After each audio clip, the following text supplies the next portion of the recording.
Hi, I'm Nolan Ross, a Customer Success Manager here at DataSet, now part of SentinelOne. Today we'll be looking at a basic overview of how DataSet, how the UI works. We'll do some searching, some querying, look at graphs, do some different scenarios that we can look at that will give you more familiarity with the tool. But before that, I want to jump in and do talk about what separates us from our competitors, how we got started, and I want to start with the big performance bottleneck of keyword indexing. And if you're familiar with this, a lot of our competitors rely on this keyword indexing, but when data is ingested, keyword indexing is pulling out various words, numbers, tokens in a data set and keeping track of them in an index. So when you search for those words that are built out, the index can help you search. And while this works great for things like a web search, the top 10 matches of something, human language corpus, largest documents, it's not really good for logging. Log management is none of that above. You got to remember that you've got machine generated material, so it can be any combination of letters and numbers that can have very high cardinalities, data that changes really rapidly. And so, DataSet was built to address this challenge with both real-time and historical data. We can do real-time ingestion, we can be performant at scale, and have that machine language with high cardinality that we're able to deliver on when searching. And so instead of using that keyword index, we built our own column store database. And the idea that there is that as data is coming in, we're splitting it into columns. So an example that we're looking at here is that you might have a web access log with different values, an IP address, user agent, etc. All of these things are broken up into columns and stored together on disk. So when you search and you're searching against a specific field, we can focus on that particular field rather than having to scan across all of the data. And the way we're able to do this is through our massively parallel search architecture. DataSet is delivered as a hosted service, and we're able to provide you an incredible amount of compute power when it comes time to do a search. Your data is sharded amongst multiple servers, and all those servers participate in delivering search results. We're able to provide you a huge amount of compute power at a cost-effective rate because these servers are shared amongst our customers. We also have an integrated time series database that's built in. And this is used for repetitive queries. And when you build a dashboard within DataSet, what we're doing is you're making a query, and we're pulling that data from the logs that are being ingested, and we're pulling out that metric and putting it into a time series database. We can extract metrics from the logs. We can build a time series, and which is done behind the scenes. So essentially, when you perform a query and build a graph, then you put it on a dashboard, and you load that dashboard, that causes that time series to be built. And once it's built out, we continue to populate that on an ongoing basis. So when you go to that dashboard, you already have that time series available. So it's very helpful. Now I want to talk about some of the ways that we get data in. You can think of this as our ingestion pipeline. But the majority of our customers are using some form of our scalar agent to bring the data in. But we all have a Linux, we have a Windows version.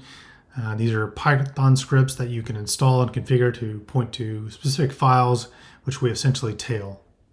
Then we stream those logs to our system as the data is written to disk. We also have a Docker container as well as a Kubernetes daemon set. We make it very easy to deploy our agent in a Kubernetes environment. This is the native way to get data in. But there's also a number of different integrations that we have. There's a FluentD connector. We can ingest from Logstash or syslog format. And we have a number of integration with cloud platforms like AWS, the Google Cloud Platform. And you might have CloudWatch logs that you can stream into DataSet, or you can also write to an S3 bucket and send the dataset. Lots of different solutions here that we're continually building out.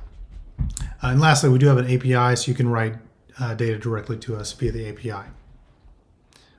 And this is an overview of how we got started, our architecture, and ways we get data coming in. Now let's jump into the DataSet product.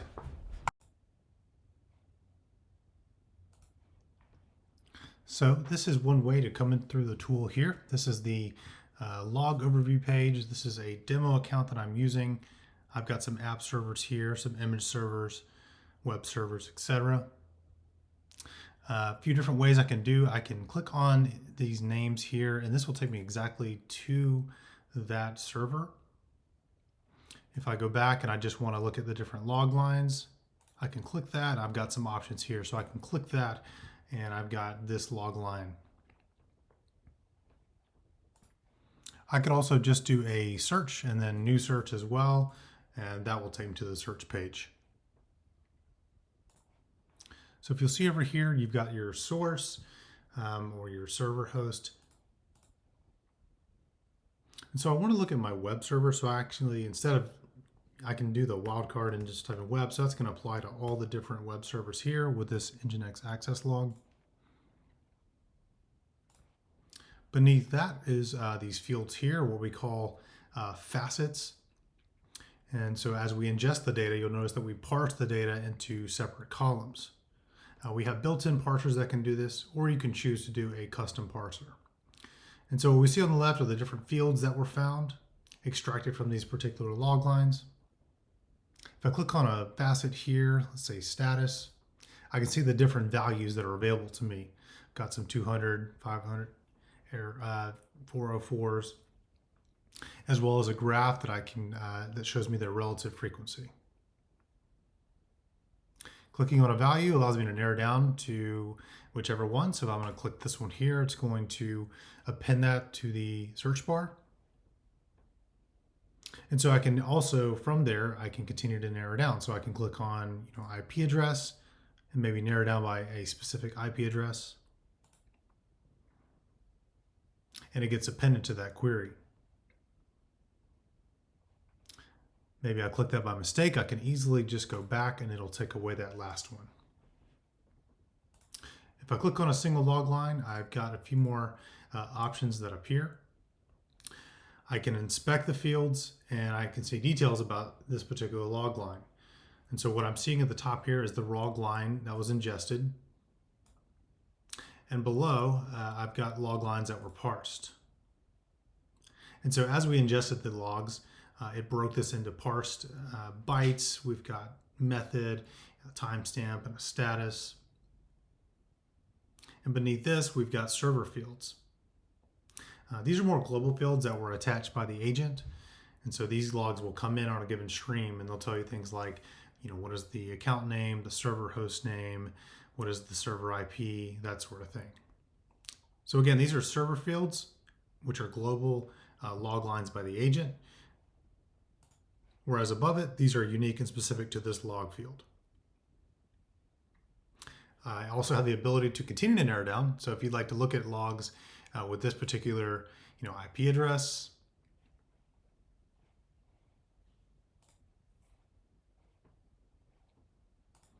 I can do that, and this is my result here. And this is the last 4 hours, so if you had this at a much higher rate for the last few minutes, then you might have different results. If I want to perhaps just look at log lines with this IP address here, I could take out this status 404 here. So I'm going to clear this out and do a new search.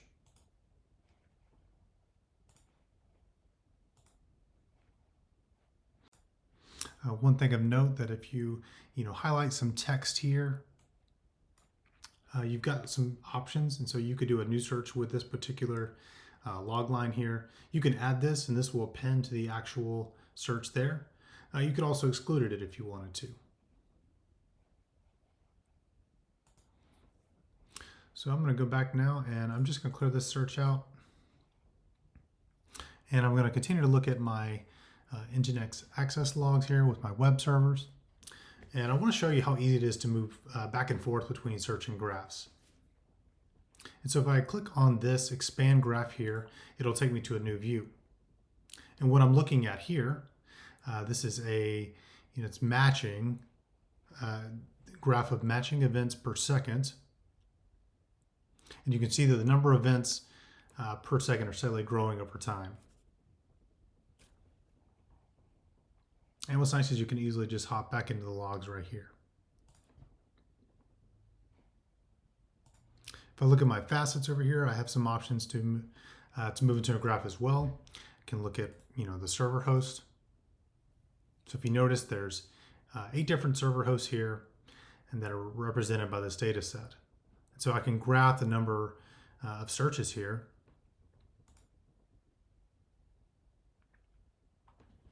And this is graphing the matching events per second, broken down by server host. This is what we call a breakdown graph. Might make it a little bit more readable if I go into bar chart. And again, this is over the last 4 hours. I can also customize this bar width, maybe do the last 15 minutes. And this is showing me the relative distribution of these servers within the 15-minute periods. So I'm going to step back here. And I want to know that if you're looking at a numeric field, we have a few other options available. I can graph the values here, and this is the time facet, and it's showing me the value of the time field, and this is giving me an average response time over this time period.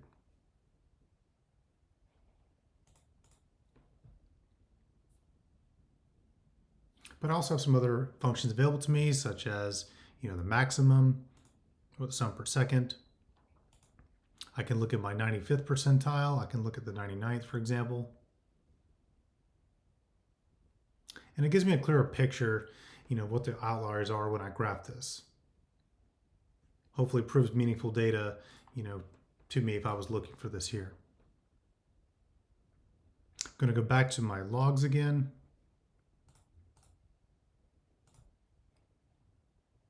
I'm going to choose the time facet once again. And this time I want to highlight the distribution. This is going to give me a histogram showing me the relative distribution of the time values.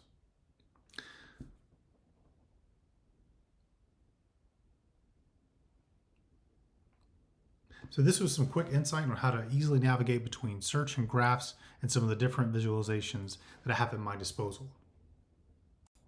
I'm going to return to the search page now and show you some of the key elements in the UI on this page. At the top of the pane here, you'll notice that I have a time range. And by default, we search the last 4 hours. And one thing of note is that DataSet is going to display the time based on your local time zone. But if you want to change your preferences, you can actually go to Preferences right here. And if you wanted to change this time zone, you could. And you'll see the different options that I have by doing so. And while I'm here, I can also show you the other preferences, which is changing light to dark mode, as I've got my dark mode on, and auto update search being on or off. And I can also set a home page if I want to. So perhaps maybe some alerts, some dashboards, I can do that here. So back to the time here. So we've got the last 4 hours. And you'll notice here that this is 5 minutes per bar. So it's going through here. 5 minutes, but if I want to zoom in and I do that, it will change that to looks like 30 seconds per bar. And you can see these little squiggly lines here. Some of them might go above and do some spikes, but these are showing me the distribution of events within these time periods. And you'll notice I'm at the very bottom, I'm seeing the most recent events first, but if I wanted to, I can kind of click here and that bar will move. And so now I'm seeing, if I'm wanting to see 12, 14, 16, I click right there, it's going to move and I can scroll that way. And I can also do that here if I want to. So a lot of different options there, as you can see. And then I can also do the start right here and do an end. And the save menu actually gives me a few options. Maybe I like a search that I've done. I can save that search and I can give it a name. I can save it to my search menu, or I can also add it to everyone's search menu. So maybe I find something meaningful for the whole team to use. I can do that here. And this would go into my shared searches versus the saved searches that I have. Also, the ability to save a search as an alert. So maybe I'm looking at an occurrence of an error message in a log line or a certain status code. I can save that here as an alert. And of note, we do have a tutorial on alerts on our YouTube page in case you'd like to see how that works. And similarly, we also have the option to say as a dashboard, and I have a video as well in our YouTube page as well on that if you're interested. But yes, so I could say this as a dashboard if I wanted to. I can also download to a text file, JSON, a CSV, or do a markdown. One note, there's a limitation of 10,000 lines. So this is generally for shorter raw log lines to view or to share with a colleague. For larger data sets, I have the ability to export to Amazon S3. And what's nice is this gives you this to you in a structured JSON format with fields that have been parsed out during ingestion.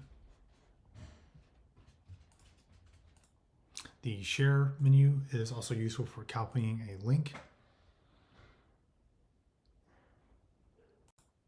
Two things of note: when you copy a link, we provide a URL shortener. So if you're building out a query, you'll notice that the search bar might be getting longer.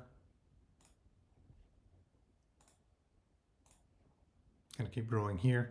But if I do the copy link, it'll actually copy quite a bit shorter.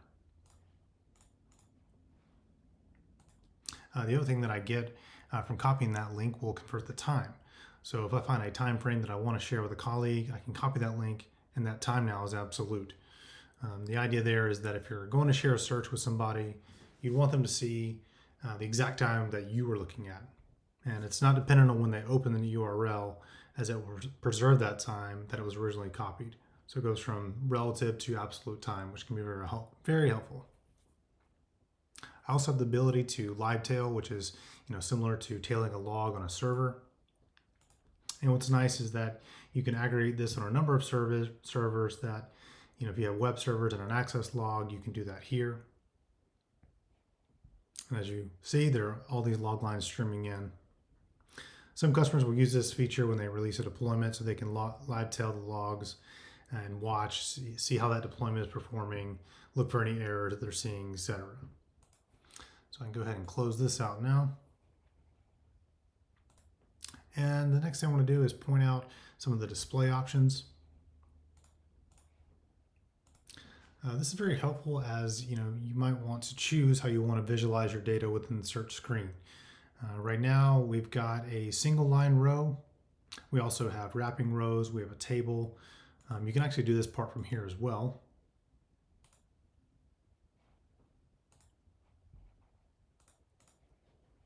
The other thing that you can do is you can, choose whether certain system fields that you want to see to show or not to show. So maybe I just want the account name to show, the authorized user. I can do that and it will only show me those features. I can also do that by going in and hitting the I here to hide it in results. That's a little shortcut. You can also save any preferences that you'd like for the account. So if you like how one way you've got it shown, you can save that as well. I'm going to briefly touch on the time selector here. And you'll see there's a number of shortcuts that I have. I can search the last 10 minutes, for example. I can also search for the last 24 hours if I'd like, etc. But I can also enter in dates and times here. So if I want to do certain days, like maybe 7 days till now, I could do that, perhaps 3 days.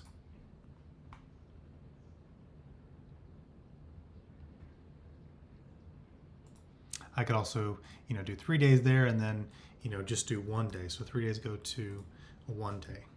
A lot of different options there. If you kind of click through here and you're kind of playing around with that, if you hit the more, that will take you to our documentation. You can read about that and it'll give you a lot of different options if you want to play around with that. But all in all, some nice flexibility where you can search different time periods. Next, I'd like to talk about building a query using the search bar. I'm going to start over and I'm just going to do a free text search. So if you type a single word, it'll do that. So for instance, maybe MySQL. And once we do that, it's going to return all those log lines associated with that free text search. I can also It's not case sensitive, so that's not going to matter. If I want to search for multiple words, I would need to put them in quotes.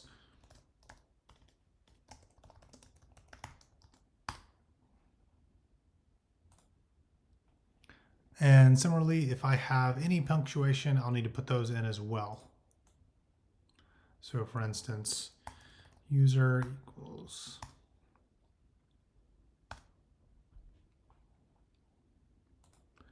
we can also do regular expression searches by putting a $sign in front of it. So if I wanted to maybe look for users, I can put this here.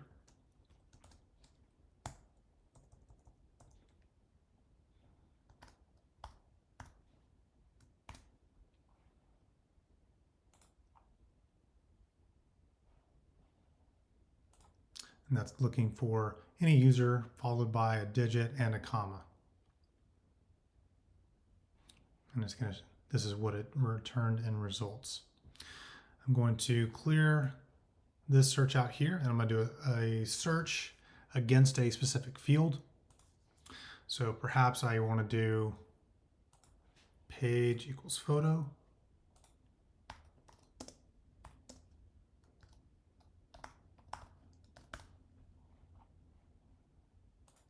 And what this is doing is gathering all of my log lines where page equals photo. And of note, searching against a specific field for this is case sensitive. So you'll want to be careful there as you're matching on case sensitive parameters. And I can also do a not equal photo. So if I just put the exclamation in front of here as a comparison, it will search for that. So that's anything that's not equal to the photo. I can also do a search for perhaps numeric values. Time is greater than 2000 milliseconds. And this is going to give me some of my slower response times. And there's also some keywords I can do, like page contains. So I could say page contains the letter E. So anything with the letter E is going to be returned there. And you can also do some regular expressions here by doing user matches, which is the keyword for that.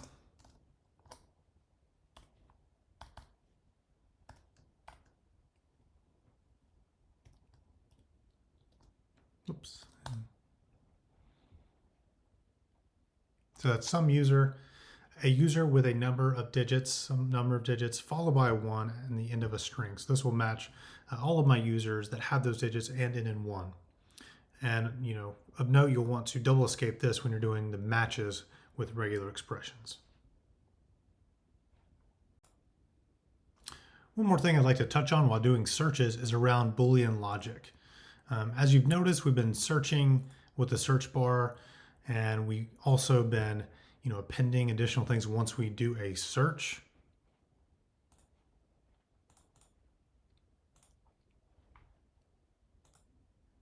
And when I add these parameters to our search results, these get appended in the query bar.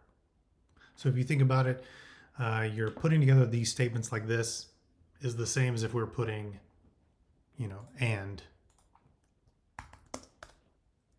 Or you could type in the word and as well, and it would be the same results. And along those lines, I could also do an or. So this is going to give me a union of the two results. And I could also use the two pipes instead to search. Another thing I can do that's kind of neat is do a nested statement. So I could do pay in parentheses here, page equals photo.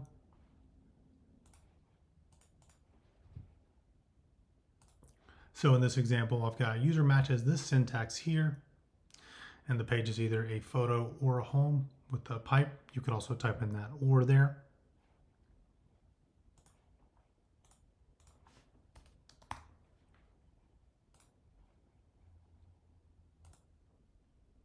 And one final note, if you're looking for any page or a field, you can add a star there. So for instance, I can do page equals star. That's going to return any log lines where the value is page. I can also do the opposite of that if I want by enclosing this in parentheses with the exclamation point.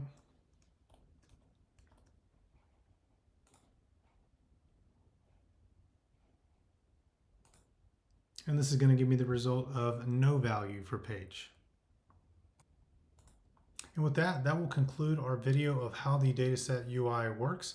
I hope this was helpful. You can always reach out to support@dataset.com if you have any other questions. Thanks.